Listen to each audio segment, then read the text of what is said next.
Welcome to V3 news. లక్ష్యం సమాజహితం. నేను కీర్తి. ముందుగా హెడ్లైన్. సమాన పనికి సమాన వేతనం కల్పించాలి. ప్రభుత్వ జూనియర్ కళాశాల గెస్ట్ అధ్యాపకుల సంఘం డిమాండ్.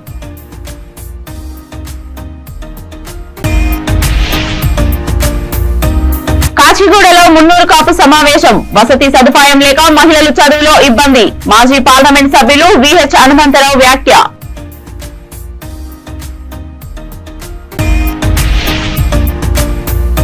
సీఎం రేవంత్ రెడ్డి గారితో ఎమ్మెల్యే ప్రకాష్ గౌడ్ మర్యాదపూర్వక భేటీ. కాంగ్రెస్ పార్టీలో చేరినట్లు వస్తున్న వార్తల్లో వాస్తవం లేదని స్పష్టం.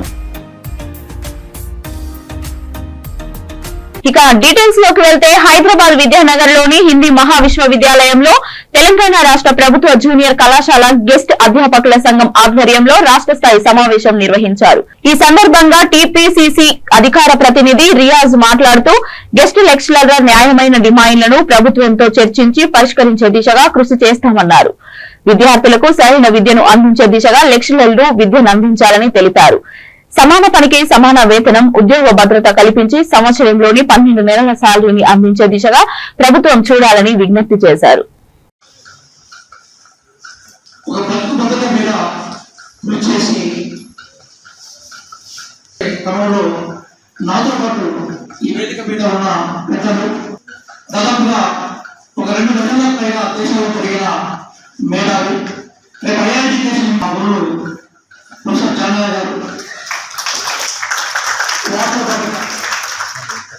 వివిధ జిల్లాల నుంచి అలాగే రాష్ట్రాల్లో కనిపిస్తున్న కొన్ని వాస్తవాలని ఒక ప్రాగ్మాటిక్ అప్రోచ్ లో మేనిఫెస్టో మేము రాస్తాం. ఆ చేతిలో కాంగ్రెస్ పార్టీ మేనిఫెస్టో ఉంది. ఇది మొత్తం 42 పేజెస్ మేనిఫెస్టో, 42 పేజీలు. ఇందులో 6 పేజీల్లో విద్య, ఉపాధి, ఉద్యోగం. తెలంగాణ రాష్ట్ర వ్యాప్తంగా ఉన్నటువంటి 412 ప్రభుత్వ జూనియర్ కళాశాలలో మేము దాదాపుగా 2013 నుంచి ఇప్పటివరకు 10 సంవత్సరాల కాలం నుంచి గెస్ట్ ఫ్యాకల్టీగా మేము సేవలు అందించడం జరుగుతుంది. ప్రభుత్వ జూనియర్ కళాశాలలో చేరేటువంటి నిరుపేద విద్యార్థుల ఉజ్వల భవిష్యత్తును మా పైన పెట్టి వారి బాధ్యతను మేము తీసుకొని వారికి రాష్ట్ర స్థాయిలో ర్యాంకులు వచ్చే విధంగా మేము పనిచేస్తూ వాళ్ళకు అత్యున్నత మార్గాలకు వాళ్ళని పంపించడం జరుగుతుంది. కానీ ఇక్కడ ఏమవుతుందంటే గత ప్రభుత్వ పాలనలో మమ్మల్ని విస్మరించి మేము ఏమడిగినా కూడా చేయకోకుండా మేము సంవత్సరంలో 12 నెలలు పని ఉంటే దాంట్లో మాకు వచ్చే శాలరీ మాత్రం 6 నెలల నుంచి 7 నెలలు మాత్రమే కేవలం చెల్లించారు. మిగతా శాలరీస్ సంబంధించిన వాటిలలో రెన్యువల్ పేరు మీద కొంచెం లేట్ చేయడము, జూన్లో కళాశాలలు స్టార్ట్ అయ్యి మార్చిలో ఎండ్ అయితే మాకు జూన్లో శాలరీ ఉండదు, జూలైలో శాలరీ ఉండదు. ఈ విధంగా రెన్యువల్ ఎప్పుడో ఆగస్టులో ఇచ్చి ఆగస్టు నుంచి శాలరీస్ ఇచ్చి అవి కూడా అరాకొర శాలరీస్లో రావడం జరుగుతుంది. ఇంకపోతే అవి కూడా ఇర్రెగ్యులర్గా ఎప్పుడో 2 నెలలకు ఒకసారి 3 నెలలు. తెలంగాణ రాష్ట్ర వ్యాప్తంగా ఉన్నటువంటి ప్రభుత్వ జూనియర్ కాలేజీలలో గత 10 సంవత్సరాలుగా మేమంతా కూడా గెస్ట్ లెక్చరర్లుగా పనిచేయడం జరుగుతుంది. మేము ఇతర రెగ్యులర్ కానీ ఇతరత్ర ఉద్యోగులతో సమానంగా కాలేజీలలో పనిచేస్తూ మేమున్నా కానీ వేతన విషయంలో కానీ అదేవిధంగా ఉద్యోగ భద్రత విషయంలో కానీ గత 10 సంవత్సరాలు కూడా చాలని వేతనాలతోని ప్రభుత్వ కళాశాలల అభ్యున్నతికి అదేవిధంగా ఆ కళాశాలలో చదువుతున్నటువంటి పేద విద్యార్థుల ఉజ్వల భవిష్యత్తు కోసము చాలి వేతనాలతోని మానసిక ఒత్తిడులతోని మేము అరకొర వేతనాలు మేము చేసినటువంటి గత సంవత్సరం చేసినటువంటి వేతనాలు కూడా ఈ సంవత్సరం తీసుకొనిటువంటి దుస్థితి ఏర్పడినటువంటి క్రమంలో మేమంతా కూడా ఈ ప్రభుత్వాన్ని మేము రిక్వెస్ట్ చేస్తున్నాము. మేము అందుకే హైదరాబాద్ కేంద్రంగా రాష్ట్ర నలుమూలల నుంచి దాదాపు 1000 మందికి పైగా చదువుకుంటేనే మంచి భవిష్యత్తు ఉంటుందని మాజీ పార్లమెంట్ సభ్యులు VH హనుమంతరావు అన్నారు. కాచిగూడ మున్నూరు కాపు సమావేశంలో ఆయన పాల్గొని మాట్లాడుతూ మహాత్మా జ్యోతిరావు పులే పురుషులే కాకుండా మహిళలు కూడా చదువుకొని రాణించాలని అన్నారు. నేటి విద్యార్థులు పురుషుల కంటే ఎక్కువగా విద్యార్థినులు చదువుకొని ముందంజలో ఉన్నారని కొనియాడారు. అంబేద్కర్ కూడా చదువుకొని మన రాజ్యాంగాన్ని రచించడం జరిగిందని గుర్తు చేశారు. మున్నూరు కాపు వాళ్లకు వసతి సదుపాయం లేకపోవడం వల్ల మహిళలకు చదువుకోవడానికి ఇబ్బందికరంగా మారిందని అన్నారు. ట్రస్ట్ లో సభ్యులు పెరగడం కాదు, మహిళలకు వసతి సౌకర్యం కల్పించాలని ఆకాంక్షించారు.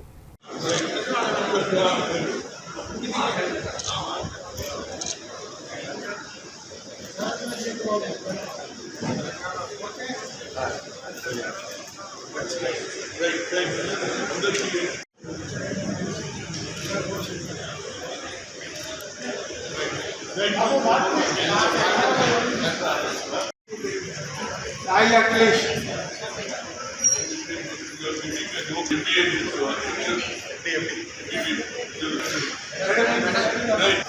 Come fast.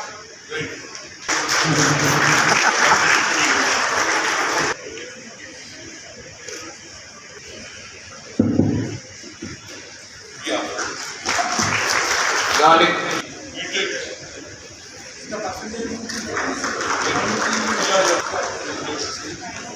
Next. అటువంటి వాళ్ళకు 98.5 వచ్చింది ఇంటర్మీడియట్. ఇప్పుడు ఇచ్చినటువంటి సర్టిఫికెట్ ఎక్కువ ఆడవాళ్ళు ఎక్కువ చూడడం అంటే స్ట్రెంత్ పెరిగింది ఆలోచన మగవాడు ఒక్కడు మంచిగా అంటే ఆడవాళ్ళలో చైతన్యం పెరిగింది అనేది నా ముఖ్య ఉద్దేశం. చదువుకుంటేనే భవిష్యత్తు అని 18th సెంచరీలో మహాత్మా జ్యోతిరావు పూలే ఆ రోజు స్వాతంత్రం రానప్పుడు ఒక ఆలోచన వచ్చింది. ఆయన చదువుకుంటేనే భవిష్యత్తు అని ఆలోచన చేసి తనే కాకుండా ఆడవాళ్ళు కూడా చదువుకోవాలని సావిత్రి జ్యోతిరావు పూలే భార్యతో కూడా స్కూల్ పెట్టించింది. కాబట్టి ఆ చదువుకుంటేనే ఈనాడు అగ్రకులాలు ఏదైతే పెద్ద పెద్ద యూనివర్సిటీలో కాలేజీలో డొనేషన్లు కట్టి చదువుకుంటున్నారు. మనకు అవకాశం లేదు కనుక మనం కింది నుంచే చదువుకుంటే మనం కూడా ఈక్వల్ గా పైకి వస్తామని ఆలోచన చేశాడు. ఆ ఆలోచననే ఇంప్లిమెంట్ చేసిన ఏకైక నాయకుడు ఎవరున్నారంటే అది బాబాసాహెబ్ అంబేద్కర్. ఆయనకు ఆలోచన వచ్చింది చదువుకుంటేనే భవిష్యత్తు అన్నాడు. చదువుకున్నాడు, బ్యారిస్టర్ అయ్యిండు, ఈ దేశానికి రాజ్యాంగం రాశాడు. అందువల్లనే ఇలా అంబేద్కర్ గాని మహాత్మా జ్యోతిరావు పూలేని గాని మహాత్మా గాంధీ స్వాతంత్రం ఎవరు మరవరు. ఎందుకంటే వచ్చే తరం అందరూ కూడా 75వ గణతంత్ర దినోత్సవం సందర్భంగా కూకట్పల్లి అల్విన్ కాలనీలోని శ్రీ నాగార్జున స్టార్ కిడ్స్ విశ్వవిద్యాలయంలో విద్యార్థులచే సైన్స్ ఫేర్ కార్యక్రమాన్ని ఏర్పాటు చేశారు. ఈ సందర్భంగా స్కూల్ కరెస్పాండెంట్ కమలాకర్ రావు మాట్లాడుతూ సైన్స్ ఫేర్ ద్వారా పిల్లలకు సబ్జెక్టు మీద అవగాహన పెంచుకునే అవకాశం ఉందని అన్నారు. పిల్లలకు స్కూల్ టీచర్స్, పేరెంట్స్ కి వారికి ఇంట్రెస్ట్ ఉన్న రంగంలో ప్రోత్సహించడం ద్వారా వారు అనుకున్న లక్ష్యాన్ని సాధిస్తారని తెలియజేశారు. ఈ కార్యక్రమంలో స్కూల్ టీచర్స్, పిల్లల తల్లిదండ్రులు పాల్గొన్నారు.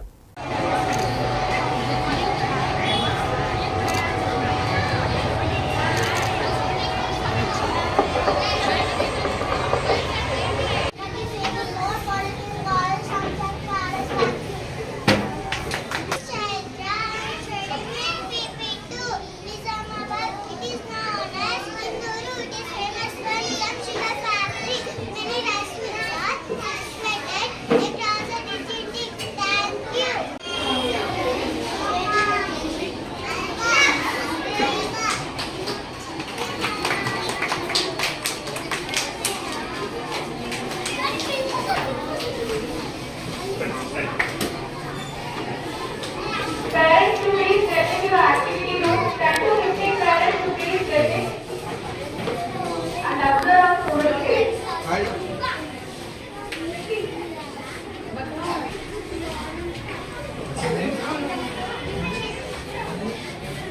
And all the parents plus. I am J. Kamalakar Rao, correspondent of Sri Nagarjuna Vidyalaya School, Madhavar Nagar, Kukatpalli. ఈ 75వ రిపబ్లిక్ డే సందర్భంగా school led programme, school led conference celebrate చేస్తున్నాం. ఒక సైన్స్ ఫేర్ లాగా. Science fair మన అన్ని subjects పైన విపులమైనటువంటి యాక్టివిటీస్తో, different ఐటమ్స్తో వాళ్ళకి లెర్నింగ్ స్కిల్స్, డైలీ యాక్టివిటీస్తో పాటు స్పెషల్ యాక్టివిటీస్తో ప్లాన్ చేసుకుంటే సబ్జెక్ట్ అన్నీ కవర్ చేస్తూ Telugu, Hindi, English, maths, science, social అన్నీ కవర్ చేస్తూ ప్రతి సిలబస్లో నుంచి ప్రతి ఐటమ్ కవర్ చేస్తూ స్కూల్లో ఉన్న మొత్తం పిల్లలకి యాక్టివిటీ ఇవ్వడం, యాక్టివిటీ ద్వారా ప్రతి ఒక్క పిల్లలకి ఫియర్ కాంప్లెక్స్ ఇవ్వడం, సబ్జెక్ట్ నాలెడ్జ్ గెయిన్ చేసుకోవడం, తర్వాత ఇన్నోవేటివ్ థింగ్స్ క్రియేట్ చేయడం, సో ఈ క్రియేటివిటీ ప్లాన్ చేసుకోవడం, ఈ అన్ని స్కిల్స్ని డెవలప్ చేయడానికి ఈ సందర్భంగా ఈరోజు మనం school led programme science fair ని టేకప్ చేయడం జరిగింది. ఈ పిల్లల్లో ఎంతో ఉత్సాహంతో పాటు ఉల్లాసాన్ని ఉత్సాహంతో పాటు ఈ ఎంజాయ్మెంట్ ఎంటర్టైన్మెంట్తో పాటు నాలెడ్జ్ గెయిన్ చేసుకోవడం కానీ, సబ్జెక్ట్ మీద కమాండ్ పెంచుకోవడం కానీ, తర్వాత విస్తృతమైనటువంటి నాలెడ్జ్ గెయిన్ చేసుకోవడానికి ఇది ఎంతో ఉపయోగపడుతుంది. దీనికి పిల్లలు, తర్వాత విద్యార్థులు, టీచర్స్, తర్వాత పేరెంట్స్ కూడా చాలా కోఆపరేట్ చేశారు. పిల్లల ఉత్సాహాన్ని పేరెంట్స్ యొక్క బ్లెస్సింగ్స్ చూస్తుంటే చాలా సంతోషం వస్తుంటుంది. ఈ సంతోషం ఈ పిల్లల యొక్క యాక్టివిటీ చేయడం అనేది నాకు ఎంతో ఆనందదాయకంగా ఉంది.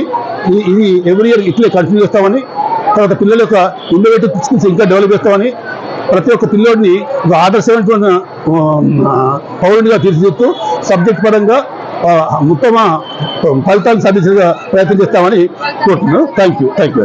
భారత ప్రధాని నరేంద్ర మోడీ ఆదేశాల మేరకు నవయువ ఓటర్ల సమ్మేళన కార్యక్రమం ఎర్రగడ్డలో నిర్వహించారు. ఈ సందర్భంగా హాజరైన పలువురు బీజేవైఎం నాయకులు మాట్లాడుతూ భారత ప్రధాని నరేంద్ర మోడీ యువ ఓటర్లకు ఉత్తేజం కలిగించాలని ఈ మహత్తర కార్యక్రమాన్ని ఏర్పాటు చేశారని అన్నారు.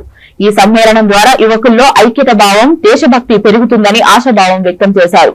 ఈ కార్యక్రమంలో BJYM Telangana state president Mahender, BJYM national trader Sai Vijaya, Hyderabad central district president Yadav, Lankala Deepak Reddy, BJP Erragadda division అధ్యక్షులు రాజేష్ సునీత, ఇతర నాయకులు, కార్యకర్తలు పాల్గొన్నారు. सही समय है साथियों, आज का भारत सच्चे युवा है. इसी युवा प्रेरणा से आज का भारत उन्हें प्राप्त भी करता है. सोलर एनर्जी से जुड़े कितने ही लक्ष्य रिन्यूएबल भारत आज दुनिया को दिखा रहा है कि प्रकृति की रक्षा करते हुए भी विकास कैसे किया जा सकता है. आपने देखा है అంటే మీ యొక్క మొబైల్స్ ద్వారా, మీ దగ్గర ఉన్నటువంటి మొబైల్స్ ద్వారా కూడా ఒక విముక్తి ఇవ్వడం జరిగింది. మరి అలాంటి గొప్ప వ్యక్తికి, గొప్ప నాయకుడికి మనం అందరం కూడా మద్దతు తెలపాలి. అదేవిధంగా పోయే ముందు ఒక 5 నిమిషాల పాటు మీకు ఒక వీడియో ప్లే చేస్తారు. లంకల దీపక్ రెడ్డి గారు, అదేవిధంగా మన కన్వీనర్ గంగరాజు గారు స్వాగతం పలుకుతున్నారు. అందరూ చప్పట్లతో స్వాగతం పలుకుతారు.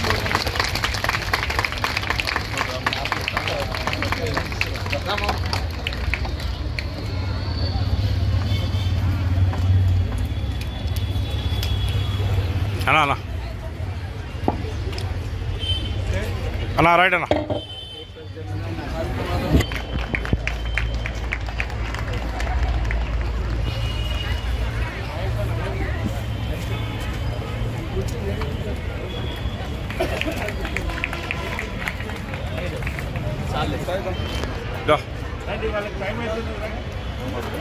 जानी भाई इधर देखो, जानी भाई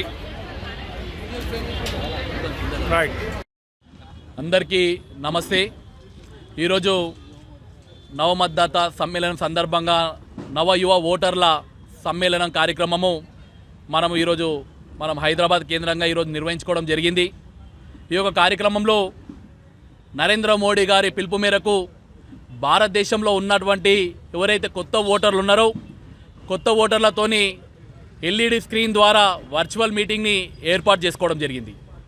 ఈ సందర్భంగా యువతని ఉద్దేశించి నరేంద్ర మోడీ గారు ఈ యొక్క భారతదేశం అభివృద్ధి చెందాలంటే, ఈ యొక్క భారతదేశం ప్రపంచంలో ఉన్నతంగా ఉండాలంటే, ఈ యొక్క భారతదేశం ఎకనామికల్ పవర్గా ఎదగాలంటే ముఖ్యంగా యువతనే దానికి కీలక భూమిక అని చెప్పేసి మనకందరూ కూడా సందేశం ఇవ్వడం జరిగింది.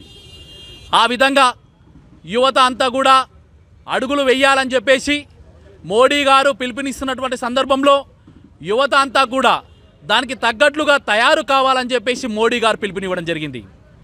యువత ఎదుగుదల కోసం, యువత యొక్క కుటుంబం ఎదుగుదల కోసం, వారి ద్వారా ఈ యొక్క ప్రపంచంలో భారతదేశం ఎదుగుదల కోసం యువతకు ఏం కావాలన్నా చేయడానికి సిద్ధమే అని చెప్పేసి నరేంద్ర మోడీ గారు యువతను సూచించడం జరిగింది.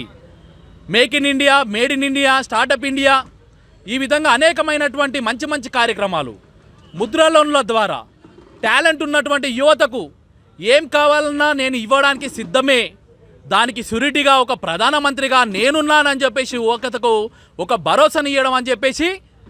రంగారెడ్డి జిల్లా మణికొండలో వీధి కుక్కలు స్వైర విహారం చేస్తున్నాయి. శ్రీనివాసనగర్ కాలనీలో కిరాణా కొట్టుకు వచ్చిన తల్లి కొడుకులపై వీధి కుక్కల దాడి చేశాయి. యువకుడి కాళ్లు పట్టుకొని చీల్చి చెండాడాయి. ఈ ఘటనలో తల్లి కొడుకులు తీవ్రంగా గాయపడ్డారు. 2 రోజుల్లో 5 మందిపై దాడి జరిగిందని, వీధి కుక్కల దాడి నుండి రక్షించాలని కాలనీ వాసులు వేడుకుంటున్నారు.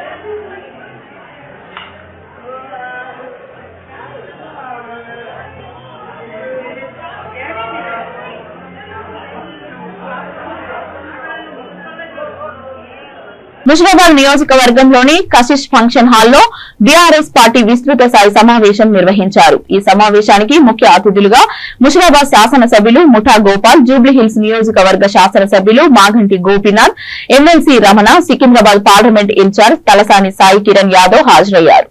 అలాగే ఈ కార్యక్రమంలో మాజీ చైర్మన్ శ్రీధర్ రెడ్డి, రాష్ట్ర నాయకులు ఎడ్ల హరిబాబు యాదవ్, మాజీ చైర్మన్ మాచాల పద్మజ, బీఆర్ఎస్ రాష్ట్ర యువ నాయకులు ముఠా జయసింహ, బీఆర్ఎస్ సీనియర్ నాయకులు డింగి నవీన్, గాంధీనగర్ మాజీ కార్పొరేటర్ ముఠా పద్మా నరేష్, ముషిరాబాద్ నియోజకవర్గ డివిజన్ ప్రెసిడెంట్లు వై శ్రీనివాస్, వలాల శ్యామ్ యాదవ్, కార్యకర్తలు తదితరులు పాల్గొన్నారు.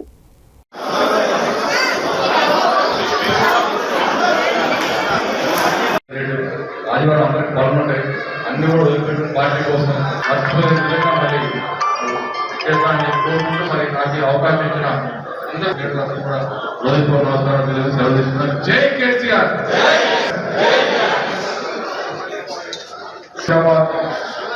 విశ్వసాయి సమావేశానికి ఇన్ఛార్జిగా చేసిన మన అన్న జై తెలంగాణ.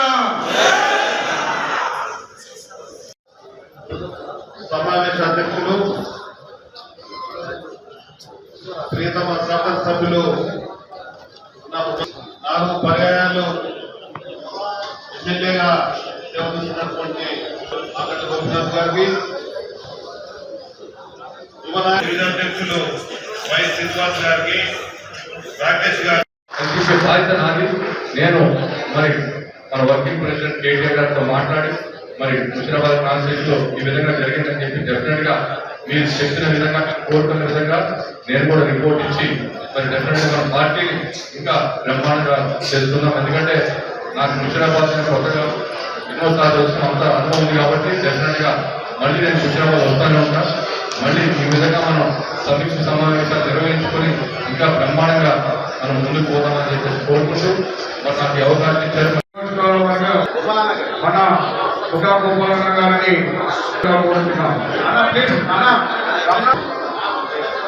అన్న స్పీచ్ అయిపోయిన సన్మానం చేశారు ప్లీజ్.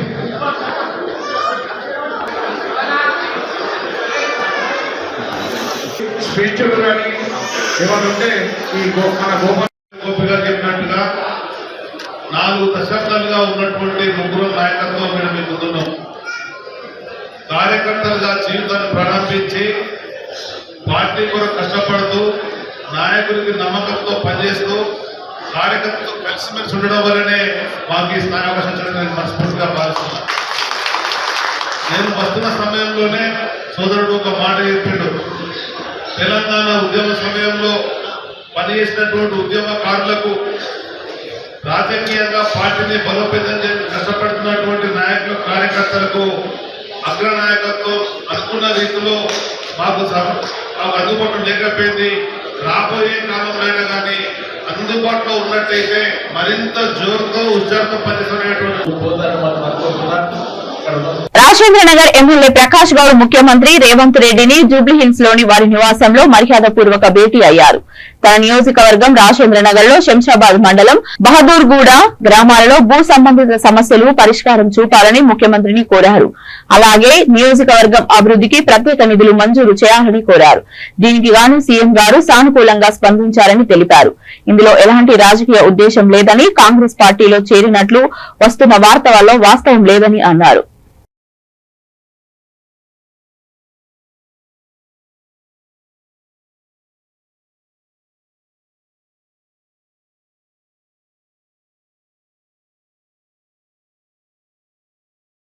హైదరాబాద్, ముషిరాబాద్, గాంధీనగర్, వివేకానంద నగర్ లో రెవెన్యూ అధికారులు ఇళ్లను కూల్చివేతలు చేపట్టారు. ఇందుకు గాను బస్తీలో స్థానికులను ఎవరిని అనుమతించడం లేదు. మొత్తం 23 దళిత కుటుంబాలు గత 70 సంవత్సరాలుగా నివాసం ఉంటున్నామని, వచ్చే నెల 6వ తేదీన హైకోర్టులో కేసు పెండింగ్ లో ఉన్నప్పటికీ అధికారులు కూల్చివేస్తున్నారని బస్తీ వాసులు ఆందోళన చేశారు.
బులెటిన్ ముగించే ముందు హెడ్లైన్స్ మరొకసారి. సమాన పనికి సమాన వేతనం కల్పించాలి. ప్రభుత్వ జూనియర్ కళాశాల గెస్ట్ అధ్యాపకుల సంఘం డిమాండ్.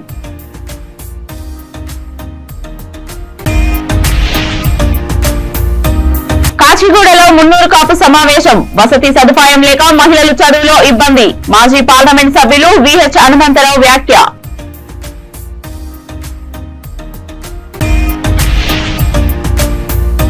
సీఎం రేవంత్ రెడ్డి గారితో ఎమ్మెల్యే ప్రకాష్ గౌడ్ మర్యాదపూర్వక భేటీ. కాంగ్రెస్ పార్టీలో చేరినట్లు వస్తున్న వార్తల్లో వాస్తవం లేదని స్పష్టం. ఇవి ఇప్పటివరకు ఉన్న అప్డేట్స్. మరిన్ని అప్డేట్స్ కోసం చూస్తూనే ఉండండి V3 న్యూస్. లక్ష్యం సమాజహితం.